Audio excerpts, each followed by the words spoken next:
यार ट्रेलर के साथ साथ हमारा दिल्ली का एक स्क्रीनिंग हो चुका है जब हम ट्रैवल कर रहे थे पूरे प्रमोशन में। तो जिस किस्म का रिस्पांस आया है कि लोगों को बहुत ज़्यादा रिलेटेबल लगी कहानी, सबको लगा हमारे घर की है, जो कि हम लोग को बहुत ज़्यादा सरप्राइज होगा। हम कितना इस किस्म का प्यार जो मिल रहा था रिव्यू में, हमें बहुत मज़ा आया। और अब दिल्ली में चीज़ें, बॉम्बे में चीज़ें शुरू हुई हैं तो बहुत एक्साइटमेंट है। आज हमारा यहाँ बॉम्बे का स्क्रीनिंग है, अभी चल रही है अंदर स्क्रीनिंग। तो अब यही इंतज़ार होता है किसी भी एक्टर का, इतने साल आप महीने साल लगा के आप फिल्म बनाते हैं और आप इसी दिन का इंतज़ार है, तो बहुत एक्साइटमेंट है। डिफरेंट डिफरेंट सिटीज़ में जाके आप लोगों ने प्रमोशन किया, कोई ऐसी बातें जो कॉमन लगी हो प्रमोशन के दौरान, कोई ऐसा रिस्पॉन्स जो कॉमन लगा हो आप लोग को? अगर एक बात करूं तो जो टॉपिक है, जिस जिस बात है, वो हर शहर में जहां भी हम गए हैं वहां पे हमें एक किस्म का रिस्पांस मिला है कि लोगों को लगा है यार ये कहानी सबके घरों में होती है। हर जना ने हमसे कहा है कि यार ये मेरे घर में भी बात होती है ना। शादी के बाद लड़कियों का एक रिलेशनशिप होता है अपने नए फैमिली के साथ और माँ बाप के साथ, और लड़के कैसे डील करते हैं इस चीज़ के साथ, और लड़कों का एक अंडरस्टैंडिंग क्या है, वो हर जने ने हमसे एक बात करी। और जहाँ भी हम लड़कियों से मिले हैं सब ने एक ही किस्म का रिस्पांस दिया। तो मुझे लगता है वो एक कॉमन चीज़ वो रही एक कॉमन चीज़ थी कि लड़कियों को लग रहा था मतलब कि हाँ इस तरह का कॉन्सेप्ट आना चाहिए। उनको भी डिफ़िकल्टी होती है अपने पेरेंट्स की हेल्प करने में, पेरेंट्स ही हेल्प नहीं लेते, तो उनको बहुत अच्छा लगा कि इस तरह की चीज़ आ रही है, क्योंकि वो इस चीज़ से, इन सिचुएशन से गो थ्रू कर रही हैं, स्पेशली वर्किंग लड़के, इंडिपेंडेंट लड़कियाँ। और साथ में जितने भी लड़के हैं उनको ये बोला जाता है ना कि भाई आपकी रिस्पॉन्सिबिलिटी होती है, आप तो लड़के हैं, आपका काम है। तो कहीं ना कहीं वो आइडिया कि यार आप सक्सेस को किस तरीके से नापा जाता है, और हमेशा आपसे बोला जाता है कि नहीं बेहतर करो जो आपके पिछले परिवार वालों ने किया उनसे ज़्यादा। तो कहीं ना कहीं उस लिहाज से जो एक लड़का लड़की जो चीज़ों में जूझते हैं यूथ, आई थिंक उन दोनों चीज़ों के साथ लोगों ने हमें रिस्पॉन्ड किया, और हम वही चीज़ कर चाहते थे फिल्म के थ्रू, और वही हो रही है। आप लोगों का एक्सपीरियंस कैसा था? How was the experience? कहाँ पे इसकी शूटिंग हुई? कुछ लोकेशन के बारे में मैं जानना चाहूँगा, और एक्सपीरियंस कैसा था? उदयपुर में शूट हुई है और बहुत अमेजिंग एक्सपीरियंस रहा, क्योंकि तुषार इतने अच्छे बेहतरीन एक्टर हैं, आप सब जानते हैं। तो मुझे बहुत मज़ा आया काम करके, चैलेंज लगा कि नहले पे दहला वाली जो बात होती है वो फील हुई, और मुझे लगा कि मैं कैसे कैसे बेहतर करूं कि मेरा भी थोड़ा सा नाम हो जाए। तुषार, आपसे जानना चाहूँगा, जब आपको किरदार के बारे में आपको बताया और लाइक नाम बताया कि टीटू अंबानी होगा, तो आपके दिमाग में क्या कुछ आया? Ambani, like we all know Ambani is a rich surname. या तो कहीं ना कहीं जब मुझे कहानी दी गई ना पढ़ने के लिए, तो जब मैंने टाइटल पढ़ा तो मुझे भी बहुत एक्साइटमेंट हुई कि है क्या ये, कि जब तक आप कहानी नहीं पढ़ते हैं टाइटल अपने आप को एक क्यूरियोसिटी देता है। तो मैंने जब टीटू अंबानी पढ़ा तो मुझे ना बड़ा मज़ा आया, बिकॉज टीटू बड़ा एक लोकल लड़के का नाम लग सकता है ना, गली में लड़का खेलने वाला, कोई ऐसा कोई स्पेशल नाम नहीं लगता है, आम लड़का है, और साथ में अंबानी सरनेम जुड़ जाता है। तो जब वो पढ़ी तो मुझे बड़ा एक्साइटमेंट हुआ, और जब कहानी पढ़ने लगा तो समझ में आया कि यार इसका मतलब क्या है और क्यों वो कैरेक्टर ऐसा बनता है। और कहीं ना कहीं एज एन एक्टर हम सबको यार एक एस्पिरेशन होती है कि अब कहानी आपके ऊपर हो, आप टाइटल रोल प्ले करें। तो कहीं ना कहीं सारी चीज़ें एक साथ मिली हैं, और कहानी इस तरीके की है, पिक्चर देखने के बाद लोग वो थॉट अपने साथ घर लेके जाएंगे, और सिर्फ एंटरटेन होकर ख़त्म नहीं हो जाएगी वो बात। तो ये सारी बातें आर्टिस्ट हमेशा चाहते हैं कि ऐसे कहानी के साथ जुड़ें, तो वही रहा। और उदयपुर में हमने शूटिंग करी, और रोहित जो डायरेक्टर और राइटर हैं इस फिल्म के, उन्होंने बहुत चुन के उदयपुर फाइनलाइज किया, बिकॉज कहीं ना एक छोटे शहर की कहानी है, और हम बहुत आजकल देख रहे हैं छोटे शहरों की कहानी बन रही है, और वो सारी वो तन गलियाँ छोटे जगहों में ही होती हैं। कहीं ना कहीं विजुअली ना उदयपुर ने हमें वो दोनों फीलिंग दे दी कि वो छोटा एक इलाका भी लगता था और बहुत खूबसूरत भी था, जैसे हम सिटी ऑफ लेक्स बोलते हैं उदयपुर को। तो कहीं ना कहीं वो बहुत एक्सपीरियंसली हमें बहुत अच्छा लगा, और शूटिंग करने में बहुत मज़ा आया। उदयपुर की चर्चा हुई है, तो उदयपुर में हाल ही में एक बहुत बड़ी घटना हुई है जी, उसके बारे में क्या कुछ कहना चाहोगे? आप दोनों से जानना चाहूँगा कि फेयर था, अनफेयर था। यार मैं तो यही कहूँगा बहुत ही सेंसिटिव चीज़ है, और कोई भी गलत बातें नहीं करनी चाहिए इस चीज़ के बारे में, बिकॉज पहली बात तो पूरी इन्फॉर्मेशन होना बहुत ज़रूरी है इन सब चीज़ों के बारे में बोलना। ऑब्वियसली किसी भी form of violence is wrong, it's unfair, it's absolutely wrong. I think उसके बाद बहुत ज़्यादा सेंसिटिव टॉपिक है, बिकॉज जैसी बातें कम्युनल हो जाती हैं तो हम सबका एक रिस्पॉन्सिबिलिटी होती है कि हम ऐसा कुछ भी ना करें जिससे तनाव ज़्यादा बढ़े। तो I think violence is wrong, and I think मैं इतना ही अभी कहना चाहूँगा।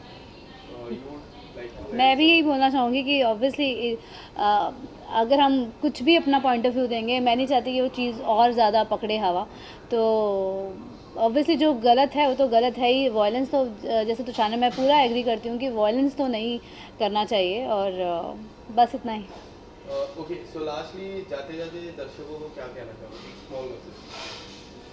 8 जुलाई कल आ ही गई है और फाइनली हमारी फिल्म आ रही है थिएटर में, जो आपके लिए बनाई है। तो प्लीज़ आकर इसे एंजॉय करें, सिनेमा हॉल में अपनी टिकट बुक करें। बुक माई शो पे आप जा सकते हैं और जाकर टिकट ले सकते हैं। Give us a chance, this a different film which is made only for you. तो डू एंजॉय इट। मैं कहना चाहता हूँ कि देखिए, बहुत बार क्या होता है कि बहुत जब बड़ा बैनर नहीं होता है ना, तो बहुत बार लोगों तक पहुँचना बड़ा मुश्किल हो जाता है as makers, as art actors. और कहीं ना कहीं बहुत कोशिश करिए कि यार हमने एक छोटी और ऑनेस्ट फिल्म बनाई है, जिस किस्म के एक्टर्स इस पिक्चर से जुड़े हैं उन सबको हमने देखा है। रघुवीर जी, वीरेंद्र सक्सेना, सपना सांड, समता सागर, सब बहुत क्रेडिबल एक्टर्स हैं और म्यूज़िक भी बहुत अच्छा है, सिंगर्स बहुत अच्छे हैं। तो कहीं ना कहीं कोशिश की है यार कि हम ऐसी छोटी फिल्म को थिएटर तक लेके आएँ, क्योंकि आजकल ऐसी फिल्में सिर्फ OTT तक जा पाती हैं। तो कोशिश वही है कि हम ऐसा कुछ बना पाएँ और लोगों का सपोर्ट होगा तो ही इस किस्म की कहानी और आगे बढ़ पाएंगी, क्योंकि बहुत मुश्किल होता है एक ऐसी कहानी को लाना जो बहुत ज़्यादा थिएटर में नहीं खुलेगी। तो मेरी कोशिश यही है कि एक बार आप मौका दें और आप बिल्कुल डिसअपॉइंट नहीं होंगे, और बहुत ही इंटरेस्टिंग फिल्म है। Thank you thank you. Thank you. Sir, एक विजुअल लास्ट 24 आवर्स बाकी है, किस तरह की एक्साइटमेंट है और आज मूवी प्रीमियर है मिड डे की तरफ से, क्या कुछ कहना चाहोगे? बहुत खुशी हो रही है कि you know I live in present, और प्रेजेंट मोमेंट अभी बहुत खूबसूरत है। आप सब लोग आए हैं, आपका सपोर्ट मिल रहा है और आज तक ऑडियंस का सपोर्ट मिला है, तो मुझे पूरी उम्मीद है कि इस बार भी वो ज़रूर मिलेगा। एंड स्पेशली ये फिल्म तो ऑडियंस के लिए बनाई गई है, हम सबकी मतलब मिलती जुलती कहानी है इस फिल्म के अंदर, तो काफ़ी रिलेटेबल टॉपिक है। तो मैं काफ़ी होपफुल हूँ।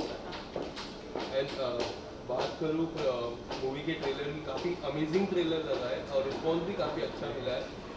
क्या कुछ कहना चाहोगे, आपको किस तरह का रिस्पॉन्स मिला ट्रेलर की रिलीज होने के बाद? किस तरह का रिस्पॉन्स तो देखिए काफ़ी अच्छा आ रहा है एंड हम खुशी हो रही है, मगर ज़्यादा खुशी तब होगी जब सब लोग थिएटर में आके, सिनेमा हॉल में आके इस पिक्चर को देखेंगे, क्योंकि देखिए अल्टीमेट गोल तो वही है कि फिल्म सब तक पहुंचनी चाहिए और सबको आकर देखनी चाहिए, तो ज़्यादा खुशी तभी होएगी।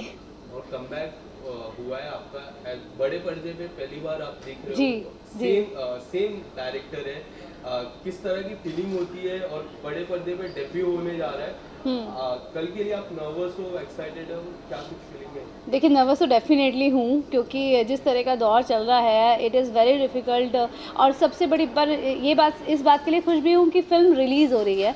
तो आप अब तक काफ़ी सपोर्ट मिला है कि फ़िल्म रिलीज़ हो रही है, उसके लिए मैं खुश हूँ और नर्वस भी हूँ, क्योंकि जिस तरह का सिनेरियो हम देख रहे हैं इट इज़ वेरी डिफ़िकल्ट कि ऑडियंस थिएटर में आके फ़िल्म को एंजॉय करे। बट मुझे लगता है कि आएगी ऑडियंस और होपफुल हूँ, और टचवुड अपनी तरफ से पूरी कोशिश कर रही हूँ आप सबको ये बताने की कि 8 जुलाई फाइनली कल जो है फिल्म रिलीज़ हो रही है, और आप सब आके देखिए और फिल्म को एंजॉय करें। दीपिका जी, ये जो टीवी से लेके अब तक का जो सफ़र है उसको कैसे डिफाइन करती है आप? बहुत ही उतार चढ़ाव, मैंने काफ़ी चढ़ाव भी देखे, उतार भी देखे हैं, और अच्छी रोलर कोस्टर ड्राइव रही है मेरी। पर मैं सोचती हूँ कि लाइफ में जो भी होता है अच्छे के लिए होता है, and this is the right time. अगर इससे पहले मैं डेब्यू कर रही होती तो शायद मैं उतना बेहतरीन नहीं अपने आप को समझ सकती, मतलब बिकॉज मैंने जो भी चीज़ें एक्टिंग में सीखी हैं वो मोस्टली काम करके सीखी हैं।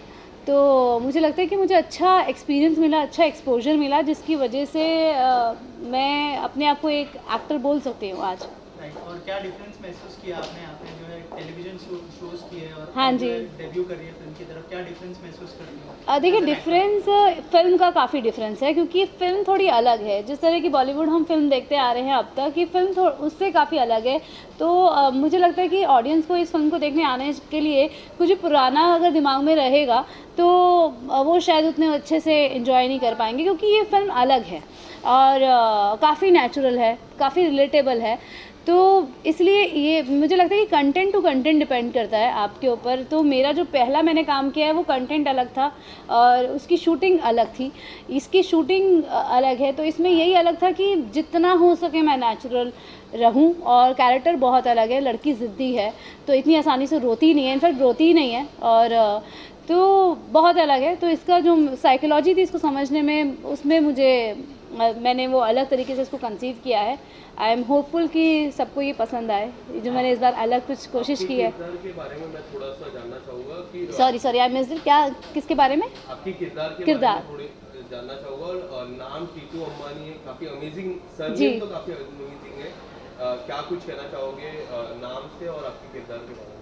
देखिए, टीटू अंबानी फ़िल्म का नाम है, तो मुझे लगता है एकदम से स्ट्राइक होता है दिमाग को, क्योंकि अंबानी जी जो है ही इज़ द लाइक हमारे हम सबके लिए एक इंस्पिरेशन है, you know, he is the richest man in our country, in the world. So और टीटू जो है वो कैसे मतलब चौथी सीढ़ी पे पैर रखना चाहता है, जैसे कि आपने ट्रेलर में रघुवीर सर का डायलॉग भी सुना होगा कि सीधा चौथी सीढ़ी पे पैर रखोगे तो सीधा गिरोगे। तो वैसे ही है कि वो कैसे ठोकरें खाता है और कैसे अपना जो ड्रीम है कि वो इतना रिच बने, वो कैसे पूरा करता है, क्या क्या रुकावटें आती हैं वो टीटू और मौसमी एक दूसरे से प्यार करते हैं। मेरे कैरेक्टर का नाम मौसमी है। ये एक अलग इंडिपेंडेंट लड़की है और ज़िम्मेदार लड़की है। तो कैसे इन दोनों की लाइफ चलती है, शादी के बाद क्या तकरारें होती हैं और कैसे ये लोग एक दूसरे से मिलते हैं, तो उसके ऊपर काफ़ी आजकल की जो कहानी है उससे ही इंस्पायर्ड है ये भी। ओके, शादी के बाद जो है रोहित जी के साथ काम करने का एक्सपीरियंस कैसा रहा ऑन सेट? देखिए, काफ़ी सालों से मैं काम कर रही हूँ, तो जैसा मैं सेट पे काम करती हूँ वैसे ही रहा। ये था कि हाँ, मुझे ऐसा नहीं लग रहा था कि काम मैं कर रही हूँ। ऑनेस्टली एक कंफर्ट तो था ही, क्योंकि वहाँ पे आप लोगों को जानते, आप रोहित को जानते हैं, उनकी टीम को जानते हैं, असिस्टेंट्स को भी जानती थी मैं, तो ऑब्वियसली एक अलग लेवल का कंफर्ट तो था ही। स्क्रीन काउंट के बारे में कुछ आप बता सकते हैं, किस तरह से रिलीज होगी कल फिल्म, कितने स्क्रीन्स पे रिलीज हो रही है, क्रॉसिंग किया? ये तो एक्चुअली आई थिंक 300 थिएटर्स पे फिल्म रिलीज़ हो रही है और मुंबई में भी काफ़ी जगह पे रिलीज़ हो रही है। ज़्यादा आंकड़ों के बारे में मुझे नहीं पता है, क्योंकि देखिए मैं एक्टर हूँ फिल्म में और मैं अपने काम से ज़्यादा वो रखती हूँ, बट धीरे धीरे आई थिंक शाम तक अच्छे से पता लग जाएगा कि बुक माई शो पे you can order book your tickets और जाकर टिकट खरीद भी सकते हैं। तो ऑलमोस्ट काफ़ी 300 स्क्रीन्स आई थिंक बहुत इनफ है, और अगर फिल्म अच्छी चलेगी तो डेफिनेटली स्क्रीन बढ़ जाएगी। दीपिका जी, RCT में आई है आप, क्या यहाँ पर भी फिल्म रिलीज होने वाली है और कैसा एक्सपीरियंस रहा यहाँ का? डेफिनेटली RCT में आई हूँ तो फिल्म तो रिलीज़ हो रही है, आज आके मैं खुद एंजॉय कर रही हूँ फिल्म को आप सबके बीच और सारी ऑडियंस के साथ में, और बहुत खुशी की बात है, इतना बड़ा इनॉक्स का थिएटर है और यहाँ मेरी फिल्म रिलीज़ हो रही है। मुझे बहुत खुशी हो रही है कि यहाँ पर भी हमारा शो लगा है। दीपिका जी, लास्टली कोई मैसेज देना चाहेंगे जो ऑडियंस जी। देखने वाली है कल फिल्म, उनके लिए क्या USP होने वाली है, और जो आपके फैंस हैं बहुत सालों से आपको देखना चाहते थे और फाइनली जो है आप एक बिगेस्ट डेब्यू कर रही है ऑन स्क्रीन, को क्या कहना चाहेंगे? मैं यही कहना चाहूँगी कि आप इतने सालों से मुझे मैसेजेस कर रहे थे सोशल मीडिया पे, यू नो, कि कब दिखूँगी। यही वो रीज़न था कि इतने सालों से मैंने ब्रेक लिया हुआ था कि फाइनली अब मेरा कमबैक, मतलब इस फिल्म के ज़रिए मैं वापस फिर से आ रही हूँ। तो बस अब मैं आ गई हूँ, प्लीज़ आकर आप एंजॉय करें फिल्म को। हम लोगों के लिए बहुत खुशी की बात होगी, क्योंकि ये फिल्म आपके लिए बनाई गई है और काफ़ी रिलेटेबल है। काफ़ी हमने बहुत कोशिश की है कि आप सबको ये पसंद आए, मगर आप आएंगे तो ही मज़ा आएगा। तो प्लीज़ आकर, 8 जुलाई कल ही आ गई है, फिल्म को थिएटर में आकर देखें। Thank you.